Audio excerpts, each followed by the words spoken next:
Hey guys, it's Jessica from Swatches. Today I have a look at the Is This a Kissing Book collection that is available from Moonshine Manny. This collection has been out for a hot minute. I'm kind of behind on my swatch queue, but these are still available in the shop, so I'll go ahead and link that down below. These were sent to me for review, and I'll get right into it. So first up is True Love, and I can already tell you guys this is one of my top picks for sure. So this polish is described as an intense, rich raspberry linear holographic with a blue undertone. So this is a very bright in your face, but blue-based pink, which I am about. So this is described as a one coater. I think with one thicker coat, you could totally get it there. For my swatches today, I did go in for two almost thinner coats. I was really happy with the application. It dries down quickly. It's not going to flood on you or stain or anything like that, so I had no problems going in for that second coat. Also, I want to mention again that a Moonshine Manny does have that beautiful, thicker, rounded brush, which makes for a perfect application in my opinion. I'm able to get pretty close to my cuticle line and with a fewer brush strokes.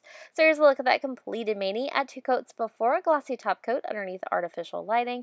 And then here's a quick view from a different angle in direct sunlight with a glossy top coat. I was only able to get two of these polishes in direct sunlight. I made it a point to make sure I got that one. So next up is called the Fire Swamp, and this polish is described as a red to gold to green multi-chrome shimmer running throughout a rusty fire orange jelly base with a red to copper to gold to green multi-chrome flakies, gold hollow flakies, and a red to gold to green shifting glitter. So this polish is a jam-packed full. This is kind of like a jelly sandwich in a bottle. It does have that beautiful deep orange base that's going to allow all those flakies and glitters to shine through. So here's a look at that first coat. This one is a fairly sheer. It is a jelly base, so it's one that you're going to have to build up a little bit. Two coats made for a little bit deeper of that orange finish and of course more glitters, but it was still fairly sheer. So I'm going to go ahead, let this dry down, and then show you how it built up for me with that third and a final coat. So here's a quick look at that. Three coats adds a ton of depth. I did still have a little bit of visible nail line. Honestly, I would put maybe one coat of a red undie and go for it, especially with the matte top coat with all those different colored shimmers running throughout. This one is stunning. It does seem like fall to me, but I would wear this totally all year round. So here's a look at that completed Manny. Add three coats before a glossy top coat underneath artificial lighting, and then what's more in that direct sunlight. I do recommend going in with one coat of your favorite glossy top coat for that one.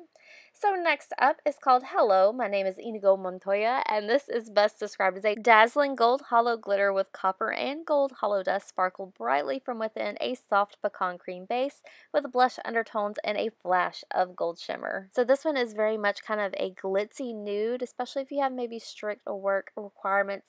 This one may be able to kind of toe the line there with all of those gorgeous gold glitters. So here's a look at that first easy coat. This one is fairly sheer as well, but I did get a good amount of those glitters on the nail with the first coat.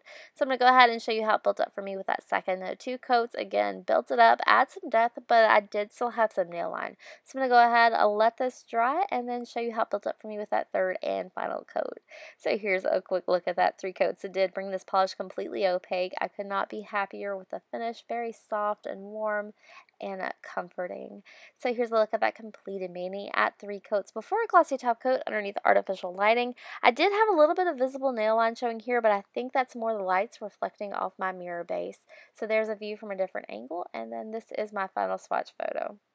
So next up is a little bit of a different polish. So this is Anybody Want a Peanut? And it's described as a soft peanut butter brown cream. So that's all there is to it. I do feel like there's a bit of a strong mustard yellow undertone, which I am loving. I am a fan of these kind of maybe not classically beautiful colors. So here's a look at that first easy coat. This one is a little bit sheer. It almost feels like a curly type base. So I did get a nice even amount of coverage with this first coat, but I do still have a little bit of nail line. So I'm going to go ahead and let that dry and then show you how it built up for me with that second coat. So a thicker second coat. It did bring this polish completely opaque. I didn't have any issues at all. It does dry down fairly glossy, but I do recommend going in with a one coat of your favorite glossy top coat. So here's a look at that completed Manny. At two coats before the glossy top coat underneath artificial lighting, and then this is my final swatch photo at an angle under that same artificial lighting.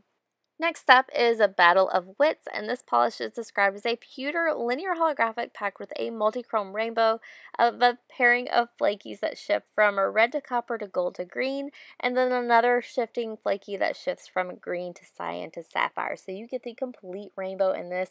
If you're a fan of hollow glitter, this polish is for you. If you're a fan of flakies, this polish is definitely for you. And if you're a fan of both together, you've got to have this one. So here's a look at that first easy coat. It did get a good amount of those flakies on the nail already and a good amount of that hollow, but it was a little bit sheer. So I'm going to go ahead and show you how it built up for me with that second coat. So 2 coats add some more depth, more flakies, and more hollow. It still was just shy of being opaque for me, so I'm going to go ahead and let that dry and then show you how it built up for me with that third and final coat. So here's a quick look at that. I did have pretty much full coverage at 3 coats. If you wanted to sponge this one on, I definitely think that you could get it opaque more quickly. The finish is worth it. It's beautiful and it dries down a fairly glossy. So here's a look at that completed mani underneath my artificial lighting at 3 coats before glossy top coat. And then here's a quick view from a different angle under that same lighting. You can see that almost completely flushed. And then this is my final swatch photo at an angle under that same lighting. So next up is Princess Buttercup, and this is one of the more demure polishes of this collection. So this one is described as a dusty and demure powder blue base, cradling cyan to blue to violet shifting mermaid flakies, and bright sparks of iridescent teal to blue micro glitters. So I am in love with this type of flaky, especially in this soft milky blue base. For some reason my first coat didn't record, but this one is fairly sheer. At 3 coats I did still have some visible nail line peeking through, but I am in love with the depth that it adds, and I love that you can see every single flaky on the nail shifting at all different angles. So here's a look at that third and final coat. I had a fairly opaque coverage. I would say that's kind of semi-opaque. You can still see nail line at certain angles, but the finish is just really soft and beautiful. For personal use, I would use an undie under this one, but here's a look at that completed mani at 3 coats before glossy top coat underneath my artificial lighting. Here's a quick peek at those flakies. I think they're going to show off even more in natural direct sunlight, and this is my final swatch photo at an angle under that same lighting. So next up is As You Wish, and this polish is described as a gentle sapphire blue jelly bomb. So this is one of Moonshine Mani's signature kind of shades. So it cushions a custom glitter mix comprised of multi-chrome flakies that shift from green to cyan to sapphire, sparkling silver hollow flakies, and purple deep raspberry and bronze glitters. So again, this is on a jelly base. It's going to take a little bit of building up to get it completely opaque. 1 coat went on nice and easy. I did have to be a little bit mindful of where those glitters ended up. So here's a look at that second coat. 2 coats for sure deepens up that blue jelly base, adds more glitter.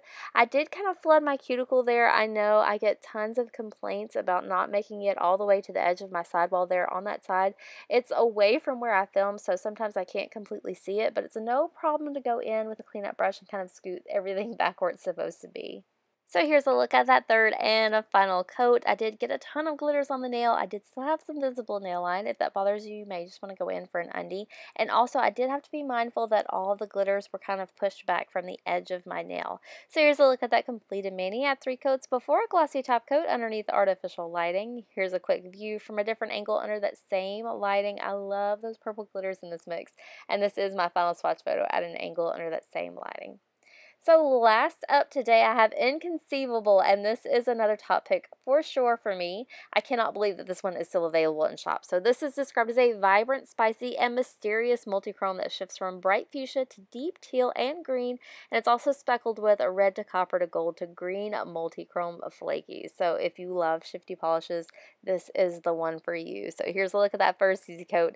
It did go on a little bit sheer. If you wanted to get completely opaque in fewer coats, you could go over a black or dark base. So I'm going to go ahead and show you how it builds up on its own. So here's a look at that second coat. It did add a little bit more depth, more flakies, but it wasn't completely opaque for me. You can kind of see that teal shift starting to happen there. So here's a look at that third and final coat, and it did bring this polish completely opaque with no issues at all.